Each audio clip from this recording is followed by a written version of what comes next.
बिस्मिल्लाहिर्रहमानिर्रहीम। Dear student, आज का जो हमारा टॉपिक है फॉर क्लास 9th वो है कंसेप्ट ऑफ ऑर्बिटल। ठीक है, पिछले लेक्चर में मैंने आपको कहा था कि ऑर्बिटल को हम अगले लेक्चर में डिटेल में पढ़ेंगे। तो अब आते हैं ऑर्बिटल की तरफ। ऑर्बिटल को हम डिटेल में डिस्कस करते हैं। तो ऑर्बिटल की जो डेफिनेशन है वो है the region where probability of finding electron is maximum.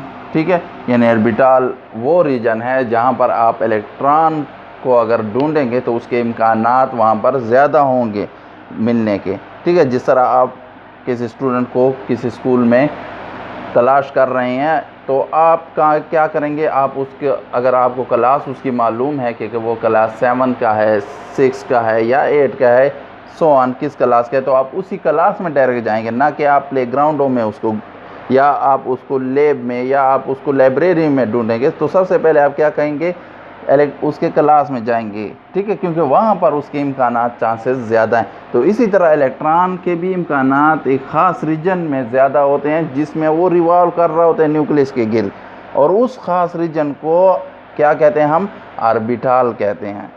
ठीक है, हमने पहले कहा था सर्कुलर पाथ होते हैं, सर्कुलर पाथ को हमने शेल का नाम दिया, फिर हमने शेल या एनर्जी लेवल को सब डिवाइड किया इनटू सब शेल और सब एनर्जी लेवल, और सब शेल में भी फिर ख़ास हर इलेक्ट्रॉन अपने ख़ास रास्ते में जा रहा होता है, तो उस ख़ास रास्ते को हम ऑर्बिटल कहते हैं।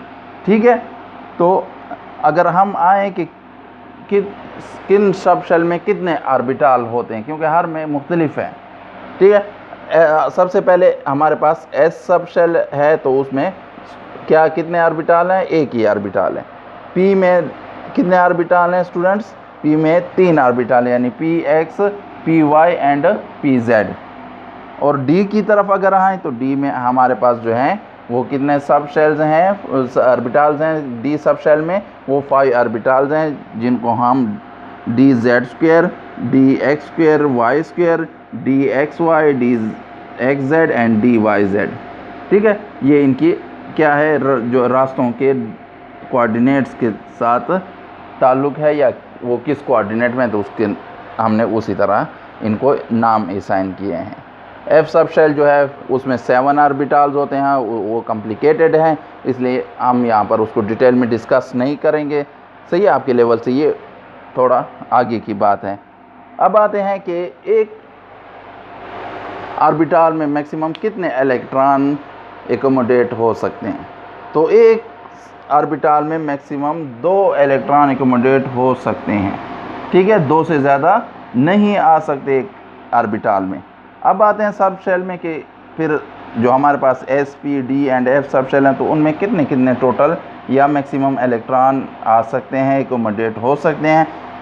तो एस में जो है एक ऑर्बिटल है, तो उसमें ज़्यादा से ज़्यादा 2 इलेक्ट्रॉन आ सकते हैं। पी में 3 ऑर्बिटल हैं, P X, P Y and P Z, तो उसमें कितने ज़्यादा से ज़्यादा इलेक्ट्रॉन आ सकते हैं, 6 आ सकते हैं। और अगर हम डी की बात करें तो डी में हमने पहले पढ़ा है कि कितने हैं, 5 ऑर्बिटल्स हैं, तो इसलिए 5 में हर एक में 2 आ जाएंगे, तो 5 × 2 तो 10 आ जाएंगे। और इस तरह एफ में कितने हैं, 7 ऑर्बिटल हैं, तो हर में 2 आएंगे, हर ऑर्बिटल में 2 इलेक्ट्रॉन मैक्सिमम आएंगे, तो आपके पास टोटल मैक्सिमम एफ में कितने एकोमोडेट हो सकते हैं इलेक्ट्रॉन, 14 एकोमोडेट हो सकते हैं। ठीक है, तो अब हम आते हैं स्ट्रक्चर। सही है, मैंने यहाँ पर पी आपको ऑर्बिटल समझाने के लिए कि पी में अगर 3 ऑर्बिटल है, वो किस तरह है, ये न्यूक्लियस के गिर्द ऐसे डम्बल शेप में इलेक्ट्रॉन घूमे, अगर वो एक्स कोऑर्डिनेट के साथ घूम रहे हैं, ठीक है, ये ऐसे न्यूक्लियस के गिर्द घूम रहे हैं, तो वो उसको हम पी एक्स से ज़ाहिर करते हैं। अगर वो ऐसे घूम रहे हैं तो उसको हम पी वाई, और अगर वो जो हैं वो इस तरह घूम रहे हैं, सही है, यानी इस बोर्ड के आर पार अगर हम वो करें, ड्रा करें, तो ये इस तरह घूम रहे हैं, यानी परपेंडिकुलर टू द बोर्ड अगर मैं वो करूं, तो इसको हमने पी जेड का नाम दिया हो गया इस ऑर्बिटल्स को। ठीक है, तो ऑर्बिटल असल में कोई ख़ास सॉलिड चीज़ नहीं है, ये सिर्फ रास्ता है जिस रास्ते पे इलेक्ट्रॉन न्यूक्लियस के गिर्द क्या कर रहे होते हैं, रिवॉल्व कर रहे होते हैं मेन सब शेल में।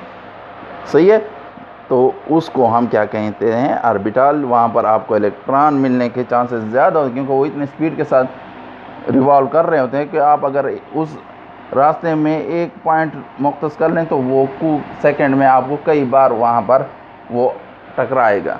ठीक है, यानी ये इलेक्ट्रॉन तो बहुत छोटी चीज़ है, उसको तो हम ना अभी तक कोई माइक्रोस्कोप नहीं वो हुई कि उसको हम देख सकें, लेकिन ये जस्ट आपको समझाने के लिए है कि एक रास्ते में अगर फॉर एग्ज़ाम्पल मैंने इस पॉइंट को वो कर दिया, सही है, मैंने कहा जी मैं वाई की कोऑर्डिनेट में इस पॉइंट पे मैंने इलेक्ट्रॉन को ढूंढना है, तो मुझे चांसेस है कि यहाँ पर वो एक सेकंड में 2 या 3 बार ज़रूर आएगा।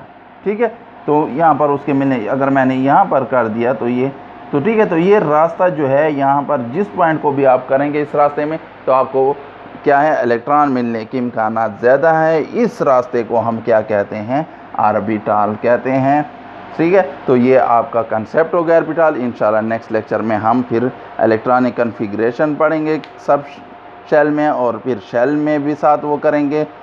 तो आप सबसे पहले वीडियो को देखने के बाद लाइक करें, इस वीडियो को शेयर करें, और जिन स्टूडेंट ने चैनल को सब्सक्राइब नहीं किया हुआ वो चैनल को सब्सक्राइब कर लें, ताकि जो भी नया लेक्चर अपलोड हो तो उसकी नोटिफिकेशन आपको मिल सके और आपकी केमिस्ट्री के बारे में कंसेप्ट जो है वो मज़ीद इम्प्रूव हो सके। Thank you for watching the video.